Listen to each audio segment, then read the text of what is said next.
Hello everyone and welcome back to Coffee Break Programming. In the last lecture you had your first homework in this course. You had to write an algorithm, actually several algorithms, several similar algorithms and two different algorithms, and today we will analyze this homework, just see some possible solutions for this problem. So we had the two versions of our problem, a simple version and then the advanced version, and we will see now two different algorithms for each of those versions. Two different algorithms, but also, of course, each algorithm can be written as a flowchart in slightly different manners. So let's start with the simple version of our problem, and the problem was to print out all even numbers from 150 down to 50 in decreasing order. So even numbers are those who can be divided by 2. So this is a list of sequence that our algorithm should print out. And the tasks were as follows. So we had to think out the algorithm, of course, first in our mind or in natural language. So I will just skip this step. I will start right after the first step and to draw the algorithm as a flowchart at once. So let's start with that, and we will talk about the algorithm in natural language, of course, but we want to print it out like in natural language sentences. And so in this lecture we will see those two steps. Step number 2 to draw the algorithm as a flowchart, and step number 3 to draw some slightly different flowcharts for the same algorithm, for the same problem. And afterwards you had to also verify, of course, your algorithms or your written algorithms. You had to try to act like a performer and to perform all the steps one by one.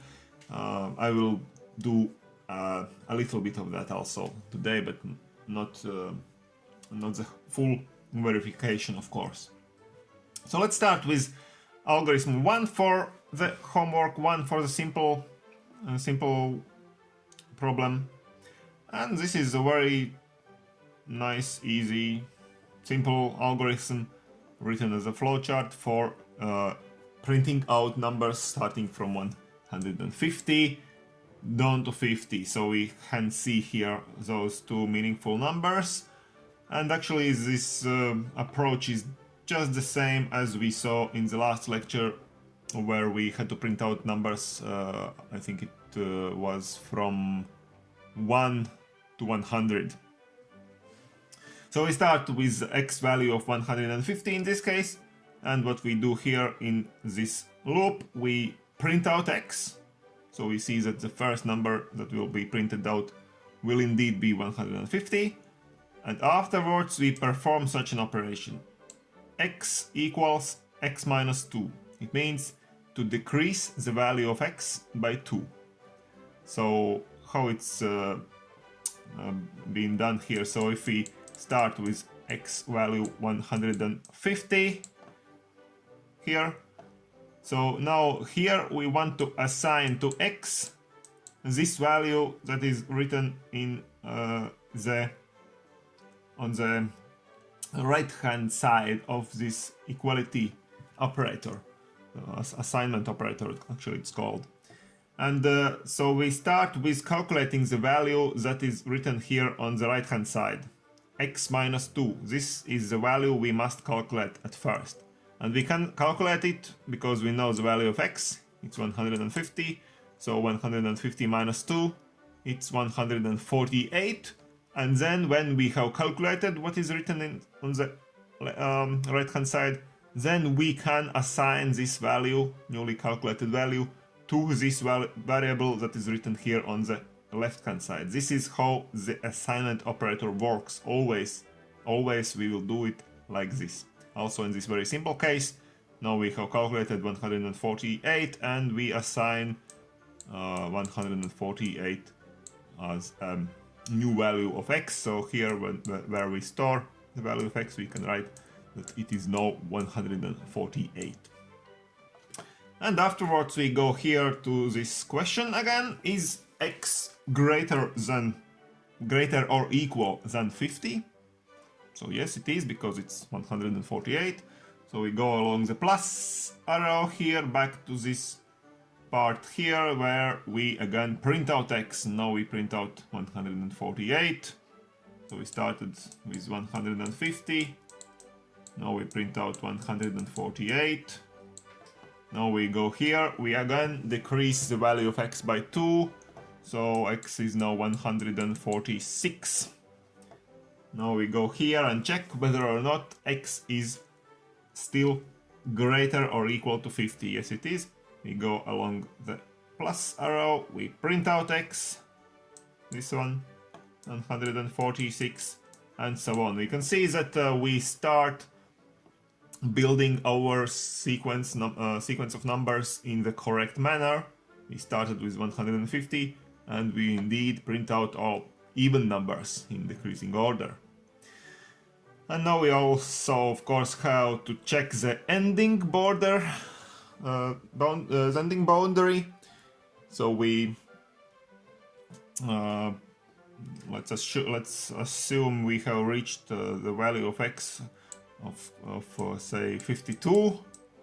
We have printed out here 52. Now we go here, we decrease x by 2, so x is now 50. We check here whether or not x is greater or equal to 50. So the equality is very important here, because also in this case, when the value of x is equal to 50, this is true. The answer to this question is yes, still it is greater or equal to 50. So we go along the plus sign to here, and again we print out x. So we print out 50, we decrease x by 2, so now x is 48. And now finally this question is false, or the answer to this question is no.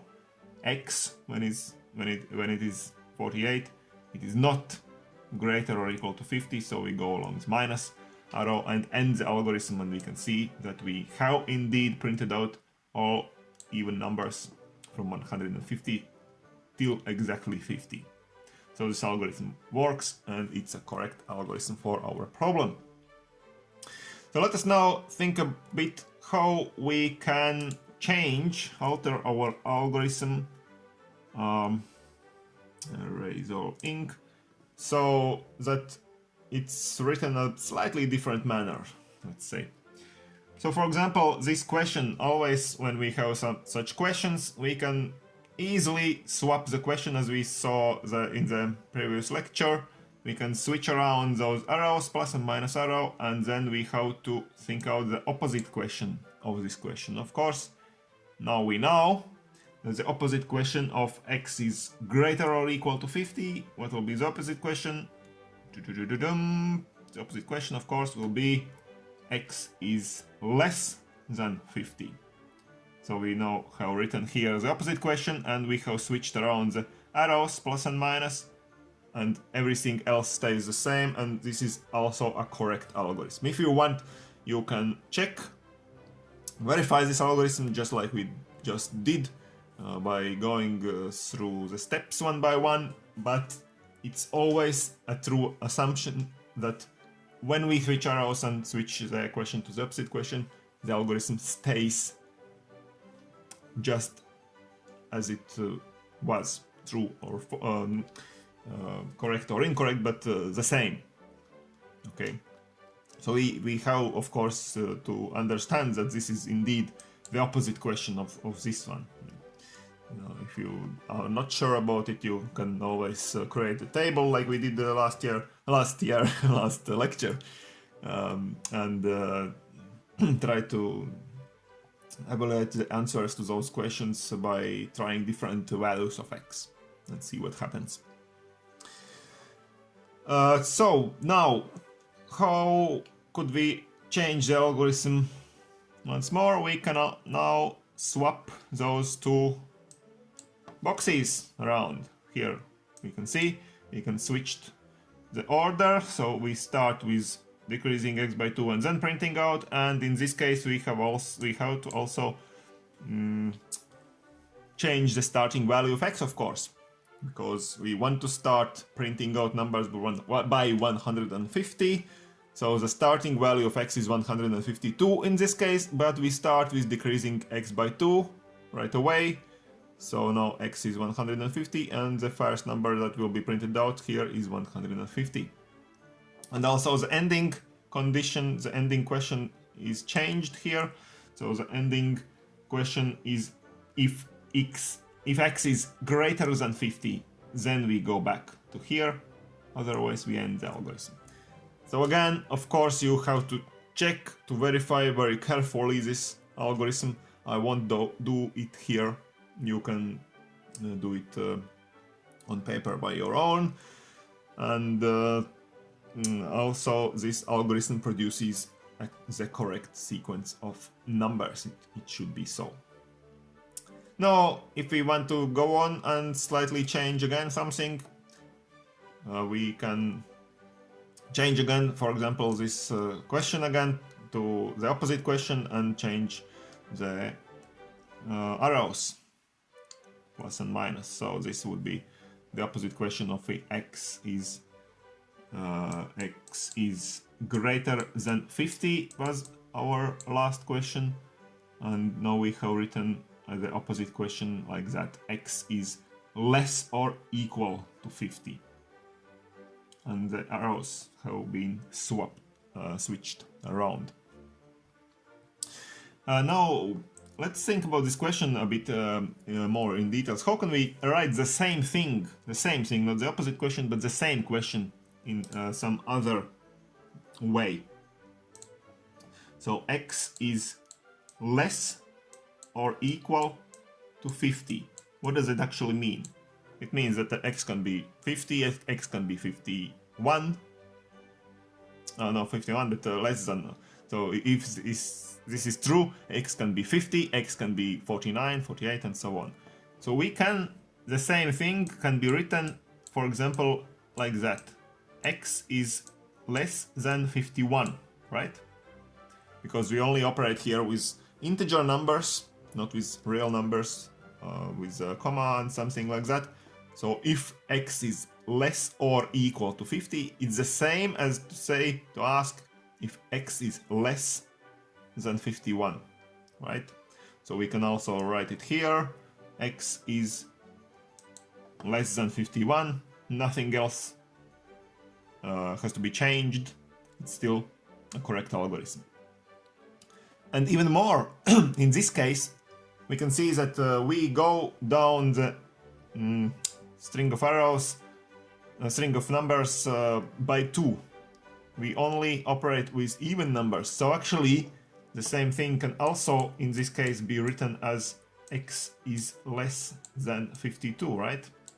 Because the 51, there will never be such value of x as 51 exactly. There will be 52, and afterwards there will be 50. So actually all these three questions are exactly the same. Of course, just in this particular situation, in this algorithm. So we can also write it like that. X is less than 52. Okay, so this is that for algorithm 1, and let's now see the second algorithm for the same problem. And in the same problem, we're printing out numbers from 150 to 50. And here we can see that in this algorithm we go down by 1, not by 2. X decreases by 1, but we introduce a new question here. We have introduced a question if x, whether or not x divides by 2. So we actually ask whether or not the value of x is an even number. So we start with 150. 150 of course divides by 2, so we go here and print it out. Then we go here and decrease the x by 1. So x is now 149. And now we go here, we check, yes, 149 is greater or equal than 50. We go back. We again check whether or not now x divides by 2. So 149 does not divide by 2. It's not an even number, so we go along the minus arrow. We skip this printing out.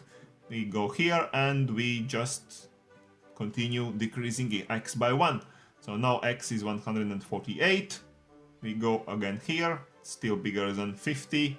Go back here, divides by 2. Yes, 148 divides by 2. We go here and print it out, and so on.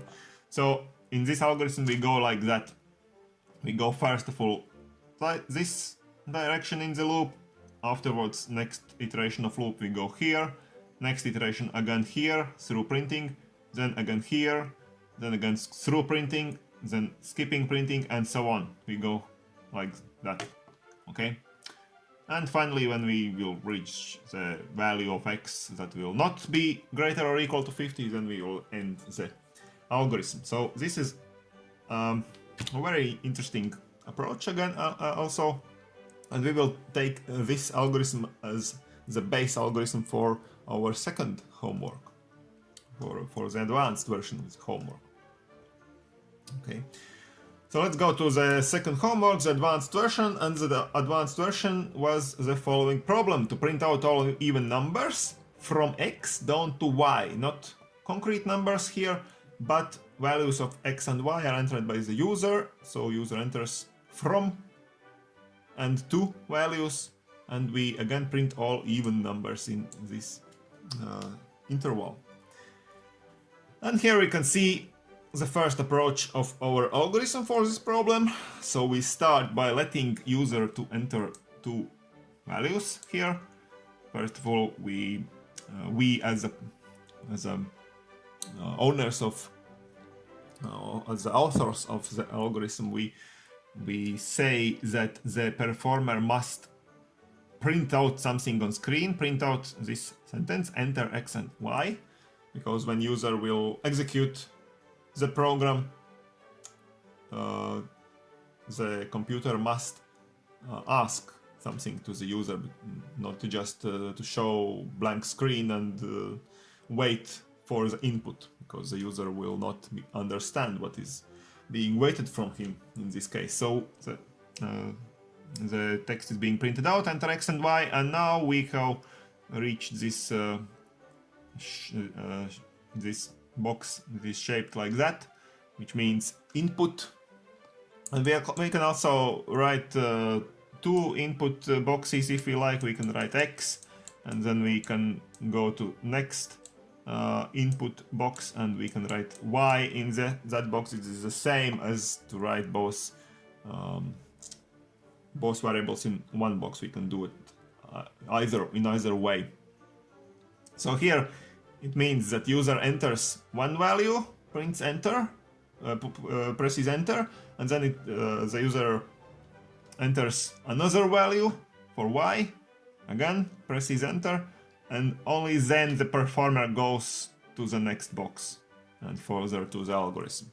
Now that the x and y values are entered by the user, now we can go further, and here we introduce another variable n, and we say that n equals to x. So we assign to n the value of x that is already known. It is entered by the user.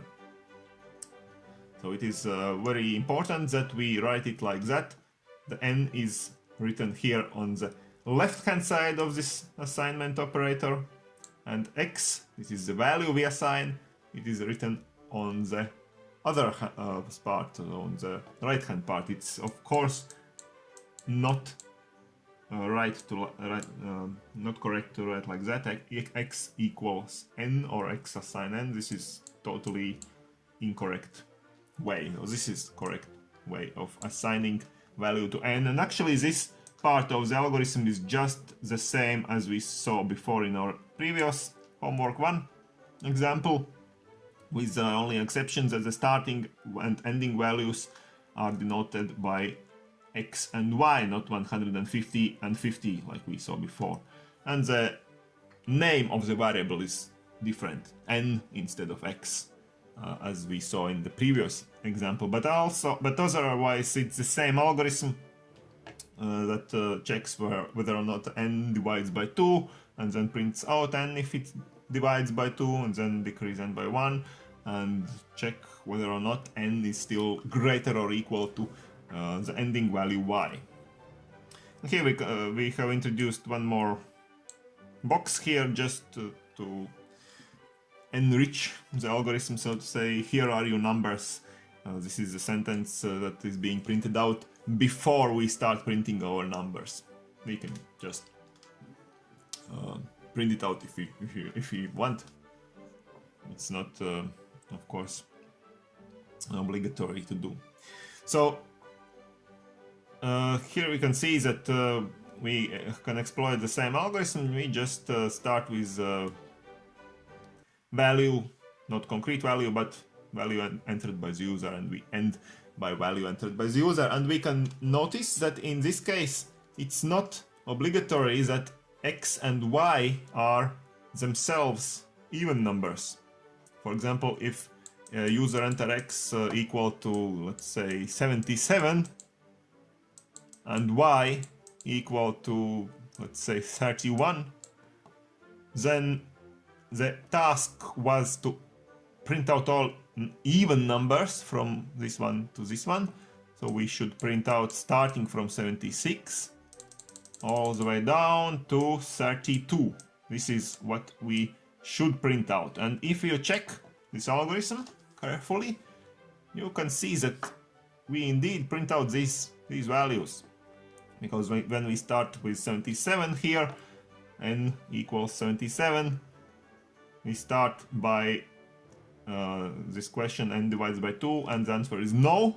So we first will go here, we decrease n by 1, n is now 76. And then going back here, now 76 divides by 2, so we go and print the first number, 76. So this is again a very interesting approach here.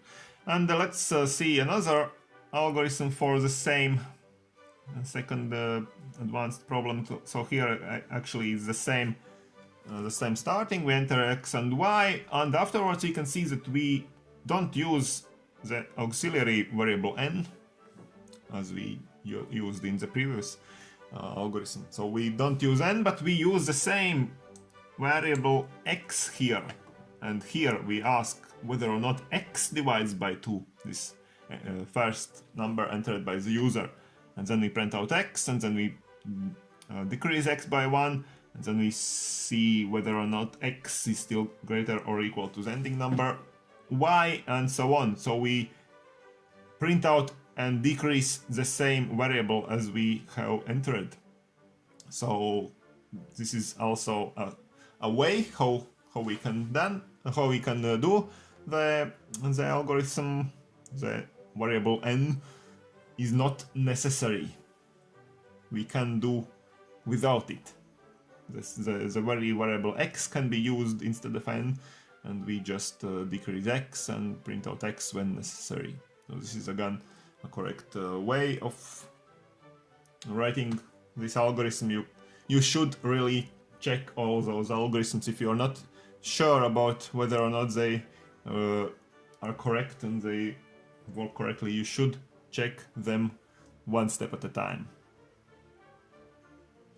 Okay, so this is it for today.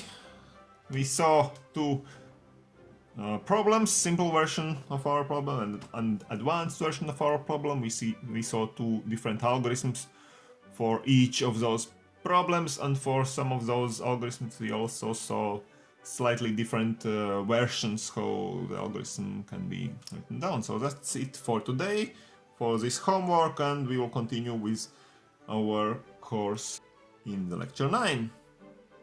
Stay tuned, subscribe to my channel, and see you soon.